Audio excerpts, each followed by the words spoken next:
श्री शिवाय नमस्तुभ्यम। हर हर महादेव। दोस्तों, इस वीडियो में हम आपको बताएंगे कि हमें कैसे पता चलेगा कि हमारे घर में पितृदोष है या नहीं, और श्राद्ध पक्ष में हम रोटी के या पूड़ी के 2 हिस्से क्यों करते हैं। यह सब जानकारी आपको इस वीडियो में मिलेगी। पितृदोष है ये आपको कैसे मालूम पड़ेगा?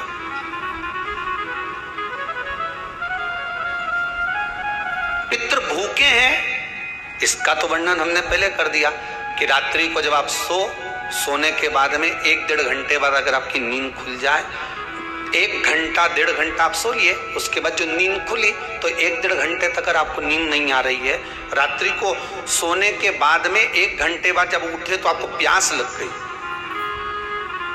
भूख लगने लगी, प्यास लगने लगी कि मेरे को पानी पीना पड़ेगा, घबराहट हो रही, पानी पीना पड़ेगा। 1-1.5 घंटे सोने के बाद अचानक नींद खुले और आपको प्यास लगे, समझ लेना आपके पितृ भूखे हैं और प्यास है।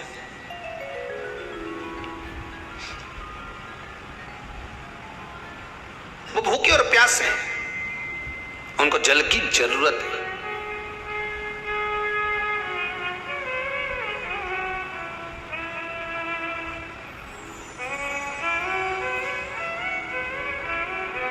किसी भी नदी में, सरोवर में, कुंड में, बावड़ी में, तालाब में, आप तीर्थ में जाकर जब स्नान करते हैं तो स्नान करने के बाद एक काम का नियम बना लो कि अपने हाथ की अंजलि में जल लेकर अपने पूर्वजों को देना।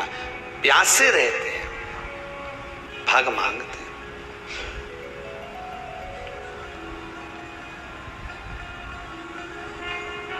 भाग प्राप्त करना। 3 वृक्ष पितरों के तुल्य हैं। नैमिषारण्य की कथा में भी कहा था 3 वृक्ष पितरों के तुल्य हैं। पहला पीपल, दूसरा वट वृक्ष, तीसरा बेलपत्र का वृक्ष। ये पितरों के तुल्य हैं। अगर आपको रात्रि में नींद नहीं आ रही है, ऐसा लगता है कि रात्रि को 1 घंटा 1.5 घंटा सोने के बाद कुछ गलत विचार आने लगते हैं, नींद सुबह 3 बजे तक 4 बजे तक नहीं आती, 4 बजे के बाद फिर नींद आती है, तो एक प्रैक्टिकल जरूर कर देखना। एक प्रैक्टिकल करने में क्या जाता है, प्रयास करने में क्या कुछ जाता है क्या? प्रैक्टिकल कर देखना कि कहीं सीवर वाला हमारा झूठ तो नहीं बोल रहा, तो प्रैक्टिकल करने में कुछ नहीं जाए। 1 लोटा पानी लो, उसमें थोड़ा सा कच्चा दूध डाल लीजिए। श्राद्ध पक्ष चल रहा है, बेलपत्री का पेड़ या पीपल का पेड़ या बट का पेड़, इन पेड़ के नीचे ले जाकर उस दूध को दोपहर में सुबह 10 बजे से लेकर 12 बजे के बीच में ले जाकर चढ़ा दीजिए। रात्रि को फिर ना आपको प्यास लगेगी, ना भूख लगेगी, नींद एक बार लगी तो सुबह ही खुलेगी। प्रैक्टिकल करने में क्या जाता है? पानी डालने में तुम्हारा कुछ जाएगा? अरे बोलो तो सरी, हमें तो 10 रुपया का दूध जरूर उसमें, और तुम इतनी चतुर हो, इतना सारा दूध थोड़ी डालोगी, तो 2 चुल्लू डालोगे। कहाँ तुम इतना डालने वाली हो?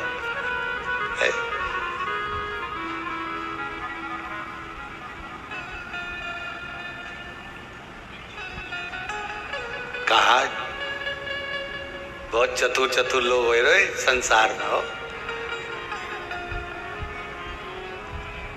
भले पूजन पाठ नहीं करे, पर कहीं का एकदम मिलने आ जाए ना, क्या अम्मा जी है क्या पाठ कर रही है, फिर वो भी बैठ गई तुरंत, अभी तो सोई थी,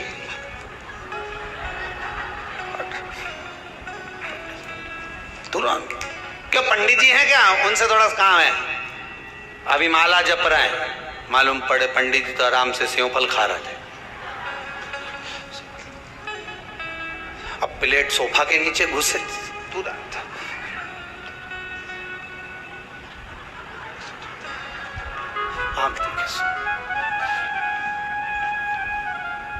प्रैक्टिकल करने में क्या जाता, कुछ भी नहीं बिगड़ेगा। ये तो बस जल डालोगे तो तुम्हारा ही कुछ अच्छा हो सकता है, बाबा की कृपा है।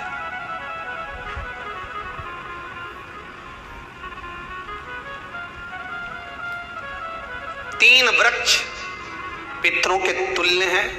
पहला जम के बोलिए पीपल, दूसरा वटवृक्ष, तीसरा बेलपत्री का वृक्ष। तीनों पीपल के वृक्ष में 52,000 ब्राह्मण एक साथ निवास करते हैं, इसलिए पितृतुल्य है। वट वृक्ष ब्रह्मा जी के मस्तक से बना, इसलिए पितृतुल्य है। और बेलपत्री का वृक्ष माता पार्वती जी के अश्रु से बना।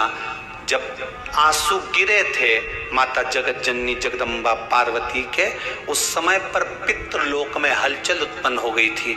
हमारी नातिन की आंख में आंसू कैसे आ गए? मैनावती की पुत्री है,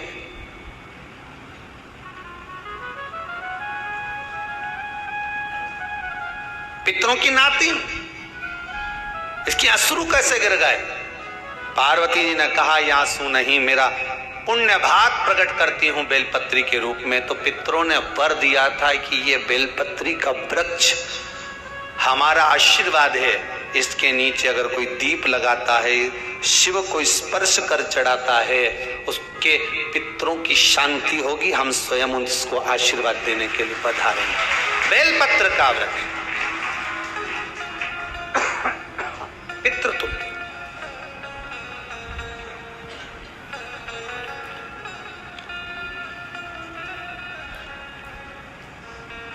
तो रात्रि को अगर भूख लग रही है, प्यास लग रही है, तो पितृदोष। दूसरा पितृदोष का लक्षण बताया, घर में कोई शुभ कार्य ना हो, वंश की वृद्धि ना हो।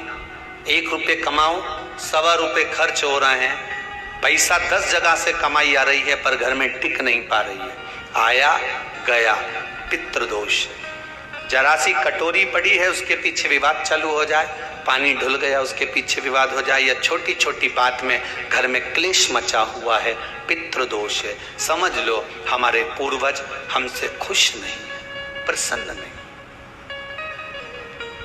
कोई कहता है गुरुजी श्राद्ध बड़े बेटे को करना चाहिए कि छोटे को करना चाहिए?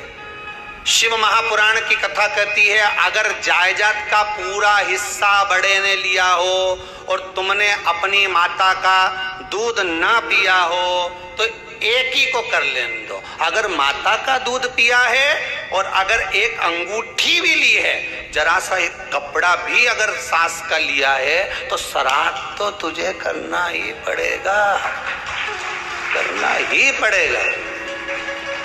तूने मेरा दूध पिया है तो बिल्कुल जम के तो बोलो।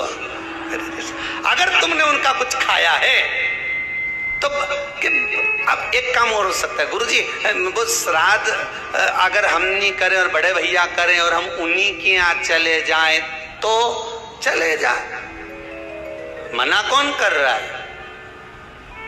पूड़ी का तेल तू ले जा, खीर का दूध 2 थैली तू खरीद के ले जा।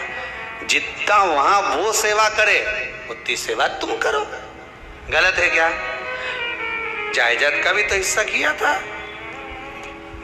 सुई की नोक के बराबर नहीं धुआं ने, ईंट इधर खसकी है तो हमारी इधर खसका दीजिए। हमारी बसियत में इतना लिखा है तो फिर बसियत में ये भी लिख के जाना चाहिए था। मैं तो क्यों सबके, तुम डरो मत ही रहे एक भी।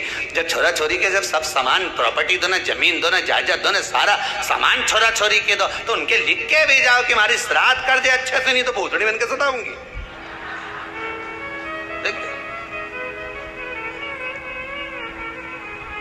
श्राद्ध करो। कितना दिया तुमको? बोलो, ईमानदारी से बोलना, कितना दिया? ढेरों। और एक बात बहुत अच्छे से कहूंगा, आप लोगों के जीवन में उतरे। अगर मायके में भाई, मायके में भाभी, मायके के लोग अगर आपके माँ बाप का श्राद्ध नहीं करते हैं तो बेटी भी अपने माता पिता का श्राद्ध कर सकती है। उसने भी दूध पिया है अपने माता पिता का,